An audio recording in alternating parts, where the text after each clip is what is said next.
Assalamualaikum, welcome back to VI Channel.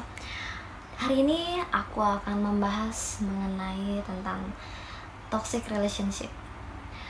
Menurut pandangan orang atau temen aku, toxic relationship itu kayak gimana sih? Dan mereka pernah gak ya ngerasain yang namanya toxic relationship itu?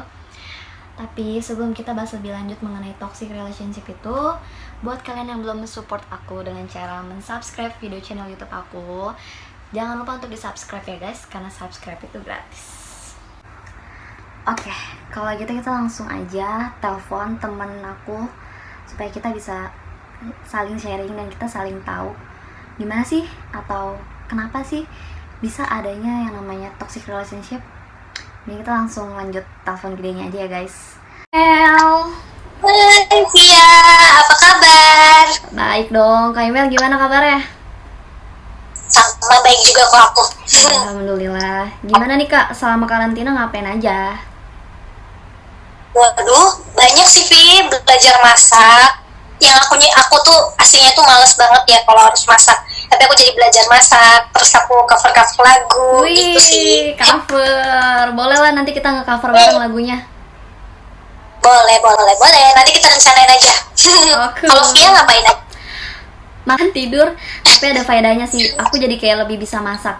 Yang cuman awalnya cuma bisa masak nasi atau air, jadi bisa masak yang lebih dari itu. Kak. Iya, apa tuh? Kan selama ini kita selalu kayak bercanda-bercanda walaupun kayak ada satu pembahasan, tapi selalu kita kayak nanggepinnya itu kayak ada banyolannya gitu ya kan. Nah, aku mau ada sedikit sharing atau ya kita lebih ke sharing aja sih ya. Yang menurut aku sekarang lagi banyak banget di sekitaran kita yang sedang ngalamin ini sih Kak. Gimana menurut Kak Mel? Kita lebih ke sharing aja sih. Kayaknya serius nih pembahasannya, emang tentang apa Vi? Tentang toxic relationship Kak. Wow, boleh sih, boleh.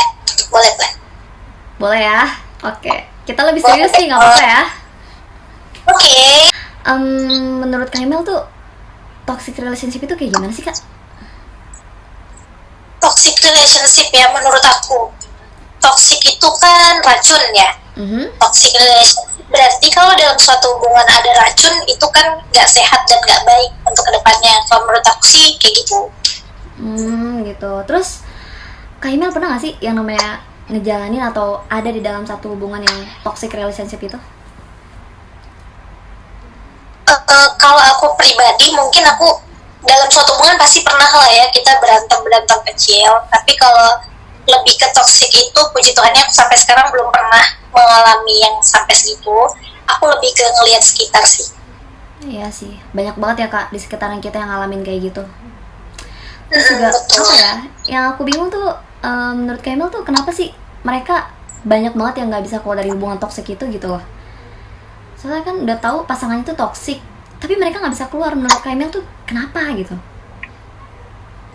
Mungkin karena udah terlanjur kali ya. Jadi maksudnya gini deh. Dia udah memulai suatu hubungan itu, dia pasti mau menjalaninya sampai akhir pun sama orang yang sama gitu.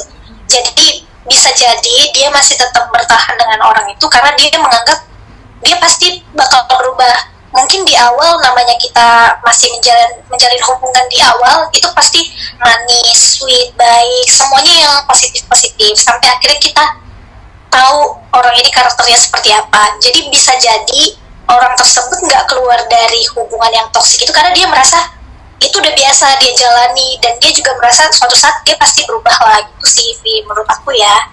Bener sih, bener-bener aku setuju banget kalau kayak gitu, karena dia udah terlalu nyaman dan untuk beranjak pergi atau mencari hal yang baru atau orang yang baru itu agak susah. Bukan susah dalam artian dia nggak bisa ya kan Kak, dalam artian kayak untuk memulai fase-fase itu lagi tuh kayak ya udahlah males gitu loh. Betul.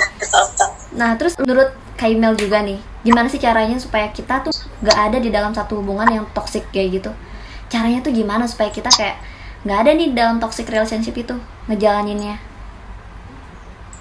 Menurut aku sih kalau misalnya dari awal kadang kita susah melihat orang itu sebenarnya karakternya gimana, karena kan kita juga nggak bisa ngebaca pikiran orang, nggak bisa baca karakter orang seperti apa. Jadi mungkin kalau dari aku mungkin cara lepas dari itu kali ya. Kalau cara menghindar kan kita bisa sih sebenarnya menghindar, tapi kalau misalnya kita bertemu dengan orang yang memang baik di awal terus dia akhirnya dia jadi toksik kan kita nggak tahu. Mungkin cara kita lepasnya itu lebih ke menghargai diri sendiri. Terus kita harus berpikir orang tua aku aja menghargai aku, dia nggak pernah marah yang sampai kasar atau sampai posesif banget ke aku, tapi kenapa orang lain bisa seperti itu. Jadi lebih ke mindset kita sih, kita harus bisa lepas dengan mindset kita sendiri. Pasti suatu saat kita bakal bisa berpikir lebih lagi gitu, jadi kita bisa lepas dari orang-orang yang seperti itu gitu sih Vi. Kalau menurut aku. Menurut Via nggak tahu deh, ini gimana menurut Via? Apa nih yang caranya supaya kita nggak terjebak di toxic relationship itu? Iya betul. Apa ya yang tadi Kak Imel bilang ya, di awal kan mungkin dia menunjukkan sisi baiknya ya kan, kita nggak tahu selebihnya pas udah menjalani itu kayak gimana dia endingnya gitu ya kan. Nah kalau yang aku lihat sih dari pengalaman pribadi aku, kayak selama ini tuh kayak supaya kita nggak masuk ke toxic relationship itu, ya udah kita lebih benar yang Kak Imel bilang, menghargai diri kita itu, bahwa kayak ya udahlah ya, buat apa sama orang yang nggak bisa menghargai diri kita sendiri gitu. Toh orang tua kita aja menghargai diri kita gitu, menyayangi kita lah. Masa iya orang yang katanya pasangan kita yang harusnya itu menyayangi kita, tapi dia malah jadi toksik untuk diri kita, kan itu nggak baik juga ya kan. Jadi ya kalau emang dia pasangan kita kelihatan kayak udah mulai agak toksik nih, ya udah kita harus bisa untuk angkat kaki dari hubungan itu gitu loh. Iya gak sih Kak, kayak gitu lebih mencintai diri kita ya kan? Iya, kesadaran kita juga. Masa kita mau sih terus-terusan berada di hubungan yang seperti itu, kan gak sehat buat kitanya juga gitu. Tuh, setuju banget kalau kayak gitu Kak. Tapi gini Devi, kalau mungkin banyak orang di luar sana yang gak ngerti ya toxic itu apa sih, ini mereka ngomongin apa sih, nah contoh yang toxic itu gimana sih, pasti mereka bakal benar. Iya, pasti bakalan mikirnya nonton, tapi dia nggak ngerti sebenarnya toksik itu apa, jadi dia nggak tahu hubungan aku gitu nggak ya gitu. Coba deh, kalau menurut kamu sendiri contoh toksik yang sekarang lagi banyak atau misalnya gimana gitu, mungkin biar semuanya bisa ngerti juga. Contohnya ya, agak sedikit sharing lah dari pengalaman pribadi ya. Jadi aku jadi aku yang kepo, maaf ya. Oke. Nah, kalau yang dari yang aku pernah alamin itu ya kayak contohnya itu misalkan ada di satu posisi yang dimana kayak kita benar-benar disudutkan untuk lo harus bisa nih jadi apa yang gue mau, lo harus bisa nih nurutin apa yang gue mau. Terus juga kalau misalnya lagi ada trouble dalam hubungan itu, terus kayak dia lebih bangsa binatang keluar semua. Itu menurut aku kayak toxic banget sih. Ada nggak nih Kak yang mau disampaikan sebelum kita selesai? Anjay selesai, mohon maaf. Yang mau aku sampein, sabar ya. Oh my god. Oke.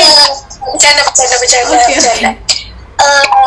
Yang mau aku sampein mungkin buat kalian yang menjalani suatu hubungan dengan orang lain, kalau bisa hargailah pasangan kalian dan percaya pada pasangan kalian, yakin kalau dia itu nggak akan berpaling dari kalian kalau misalnya kalian memperlakukannya dengan benar. Itu aku susah banget ya ngomong itu aja, aku susah. Jadi intinya hargai pasangan kalian dan perlakukan dia dengan baik, pasti hubungan kalian bakalan langgeng terus, mudah-mudahan. Amin.